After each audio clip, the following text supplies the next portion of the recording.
మన ప్రభువును రక్షకుడైన యేసుక్రీస్తు వారి అతి శ్రేష్టమైన నామమునకు మహిమ కలుగునుగాక.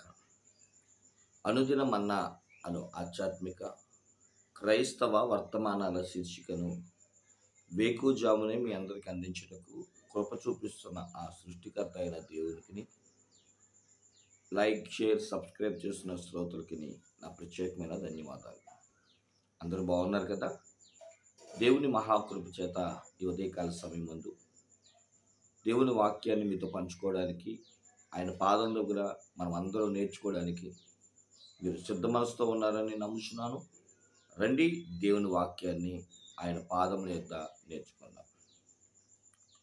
ద్వితీయోపదేశకాండము 32వ అధ్యాయము 5, 6 వచనాలు చదువుకుందాం. వారు తమ్మును చెరుపుకొనిరి, ఆయన పుత్రులు కారు, వారు కలంకులు, మూర్ఖత గల వక్రజనము, బుద్ధి లేని అవివేక జనమా, ఇట్లు యెహోవాకు ప్రతీకారము చేయుదురా? ఆయన నిన్ను సృష్టించిన తండ్రి కాడా? ఆయన నిన్ను పుట్టించి స్థాపించెను. చదవబడిన వాక్యాన్ని మనం పరిశీలించిన వారిమైతే ద్వితీయోపదేశకాండము, ద్వితీయ అనగా రెండవ, ఉపదేశము అనగా రెండవసారి ప్రకటించబడుచున్న కాండము అనగా చరిత్ర. ఇశ్రాయేలు సర్వ సమాజము ఐగుప్తులో మొదలుపెట్టి ఈ యోర్దాను నదీ తీరము దగ్గర అనగా సీనాయి పర్వతం దగ్గరికి వచ్చినప్పటికీ మోషే కాలంలో 40 సంవత్సరములు పూర్తయింది. వృద్ధాప్య దశకు వచ్చిన మోషే దేవుని చేత ధర్మశాస్త్రాన్ని పూర్తి చేసుకున్నాడు. ఆ పూర్తి చేసుకున్న క్రమములో లేవీలందరినీ పిలిచి వారందరికీ సుబోధ చేస్తున్నాడు. మీరు ఆ సుబోధ చేస్తూ వాళ్ళకు గుర్తుండిపోయేటట్లుగా ఇశ్రాయేలు సర్వ సమాజం అంతటికీ కూడా ఒక పాట రూపంలో హెచ్చరికలు అనేవి చేయడం మొదలెట్టాడు. ఇవన్నీ ఎక్కడున్నాయండి పాస్టర్ గారు అంటే 31వ అధ్యాయంలో 24వ వచనం కాడి నుంచి మనం చివరి వరకు 30వ వచనం వరకు చదువుకుంటే ఆ ఇశ్రాయేలీల యొక్క గ్రంథాన్ని పూర్తి చేసిన మోషే ఆ ప్రత్యక్ష గుడారములో ఆ మందసం దగ్గరే ఈ ధర్మశాస్త్రాన్ని కూడా పెట్టుకొని, లేవీలారా మీరు చాలా నిష్టగా ఉండాలి, ముఖ్యంగా మీరే ఒక ఉన్నతమైన పాత్రను పోషిస్తున్నారు, మీరు అవివేకులే తప్పిపోతే ఎలాగా అని చెబుతూ, మీరే కాదు మీ వెనకాల నడుస్తున్న జనం కూడా ఎలా ఉండాలి అని సంబోధిస్తూ ఆ దేవుడు యొక్క దీవెనలు కానీ ఆయన కృప కానీ ఆకాశం నుండి పడి చినుకుతోనూ వర్షముతోనూ వానతోనూ పోలుస్తూ, పైనుంచి పడింది మళ్ళీ తిరిగి ఎలాగైతే పైకి వెళ్ళదో దేవుని కృప ఎప్పుడు అలాగే మనకు ఉంటుంది. కానీ మీరు తిరుగుబాటు అనేది చేయకూడదు, మిమ్మల్ని మీరు చెరుపుకోకూడదని చెబుతూ 3 మాటలు చాలా ప్రత్యేకంగా మాట్లాడారు. మనమంట కలంకము కలిగిన జనముగా ఉండకూడదంట, మూర్ఖత గల వక్ర జనముగా ఉండకూడదంట, బుద్ధి లేని అవివేక జనముగా ఉండకూడదంట. ఈరోజు క్రైస్తవ జీవితంలో దేవుని పేరు చెప్పుకొని ఆయన నమ్మి బాప్తిసం పొందే సేవకులే కానివ్వండి, విశ్వాసులే కానివ్వండి, సంఘమే కానివ్వండి, సార్వత్రికమైన వారందరూ కూడా ఈ 3 లక్షణాలు వారి జీవితంలో రాకుండా చూసుకోవాలి. కలంకులు, వక్ర జనము అంటే వంకర జనము, మూర్ఖత కలిగిన వారము, బుద్ధి లేని అవివేక జనం. చూడండి, ఈ మాట స్వయంగా దేవుడే అంటున్నప్పుడు ఈరోజు మనం స్వకీయ పరీక్ష చేసుకుంటే, ఎందుకంటే దేవుని వాక్యం అద్దం వంటిదని, నిన్నుగానే చూపించడానికి ప్రభు ఇష్టపడతాడని, ఆ అద్దము అబద్ధం ఆడదని మనం చాలాసార్లు చెప్పుకుంటూ ఉంటాం.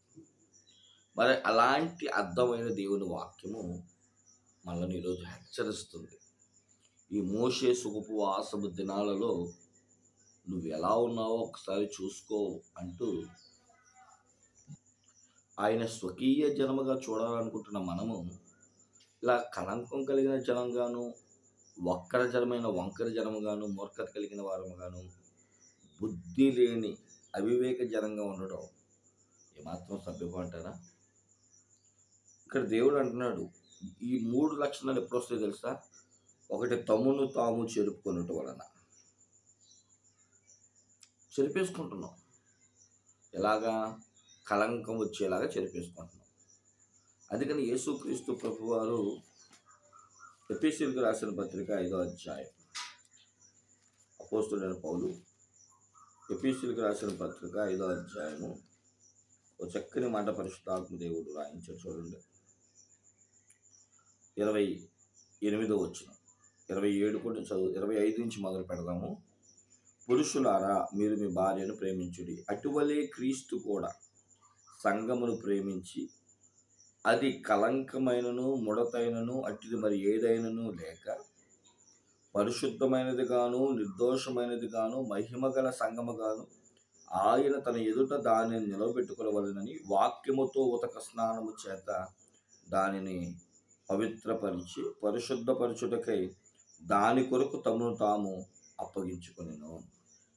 యేసు ప్రభు వారు ఎందుకు సిలువ మీద తను తాను అప్పగించుకున్నాడంటే, కళంకమైనను ముడతైనను మరి అట్టిది ఏదైనను లేక సంఘం ఉండాలి. ఎలా ఉండాలి? పరిశుద్ధంగాను పవిత్రముగాను అలాగే నిర్దోషమైనది గాను మహిమగలగా ఉండాలి. కళంకంగా కాదు, ముడతగా కాదు, మురికిగా కాదు, పరిశుద్ధంగా ఉండాలి. సంఘం నిర్దోషంగా ఉండాలి. అట్టిది ఏదైనా వస్తే దేవునికి అవమానం కలుగుతుంది.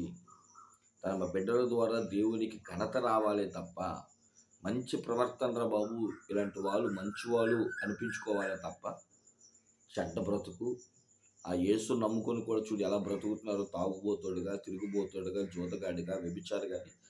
నువ్వు చేసిన నీచమైన కార్యాల వల్ల దేవునికి అవమానం రాకూడదు. దేవునికి మనం మహిమ ఎలా తెస్తావో తెలుసా? మనం నడిచే నడక, మనం మాట్లాడే తీరు, చేసే విధానము, ఇలాంటి వాటివన్నిటిని బట్టి దేవునికి మహిమ వస్తుంది. అందుకనే మత్తయి సువార్త 5వ అధ్యాయం 16వ వచనంలో చక్కని మాట పరిశుద్ధాత్మ దేవుడు రాయించాడు. మిమ్మల్ని బట్టి అంటే చూడండి, మనుషులు మీ సత్క్రియలు చూచి పరలోకమందున్న మీ తండ్రికి మహిమపరచునట్లు వారి ఎదుట మీ వెలుగును ప్రకాశింపనీయుడి.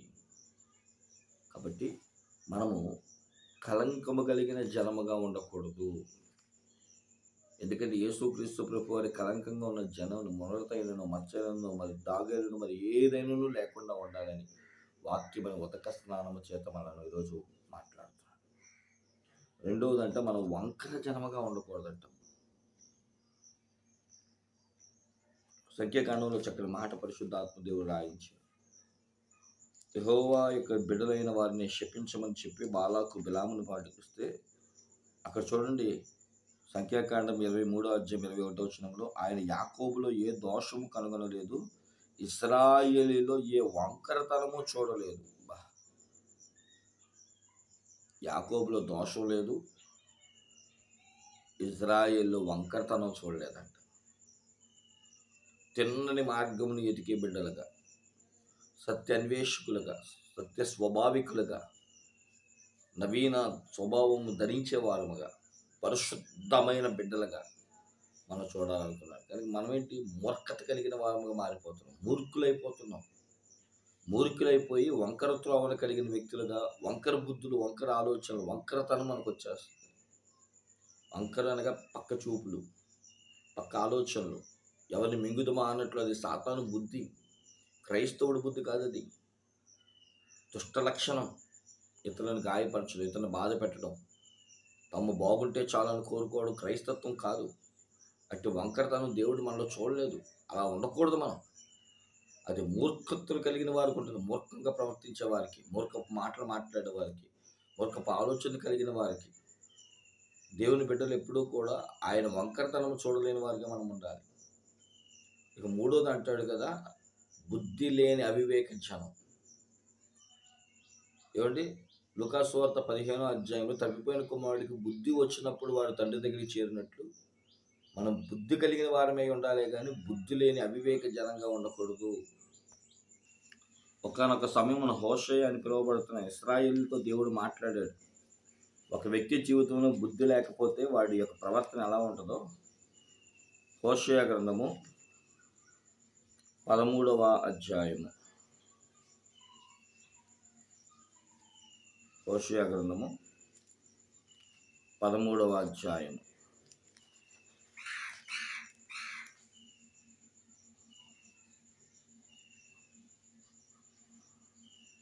13వ వచనం. ప్రసూతి వేదన కలిగినట్లు అతనికి వేదన పుట్టును, పిల్ల పుట్టు సమయమున బయటికి రాని శిశువైనట్లుగా అతడు బుద్ధి లేనివాడై వృద్ధిలోనికి రాడు. చూసారా, బిడ్డ కన్నబోతున్నారు కానీ బిడ్డ బయటకు రాకపోతే తల్లికి ఎంత ప్రసవ వేదన. అలాంటి బుద్ధి లేని తనం మనం చేయకూడదు. బిడ్డకి రాక ఇటు తల్లికి ఇటు బిడ్డకి ఇద్దరికి ప్రమాదం. ఒక క్రైస్తవుడు తప్పు చేస్తే అటు దేవునికి ఇటు సంఘానికి ప్రమాదం. బుద్ధి లేకపోతే వృద్ధిలోనికి రావట. కాబట్టి ప్రేమ దేవుని జనాంగమా, చేతులెత్తి నమస్కరిస్తూ మీతో చెప్పే మాట ఏంటో తెలుసా? మన దేవుళ్ళో మనం తిరుగుబాటు వలన మనలో కలంకము, మూర్ఖత కలిగిన వంకరతనము, బుద్ధి లేని అవివేకతనము దేవునికి, మనకి, సంఘానికి, అనేకులకు అవమానమే తప్ప ఘనత కాదు.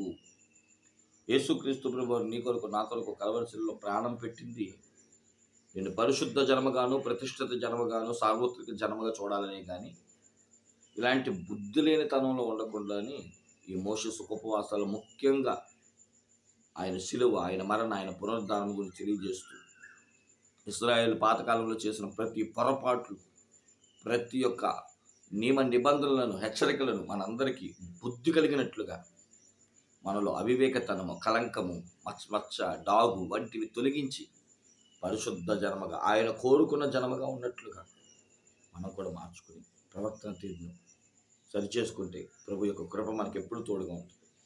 అటు కృప దేవుడు మనకి, మన కుటుంబాలకి, మన సంఘానికి అనుగ్రహించును గాక. ఆమె ప్రార్థన.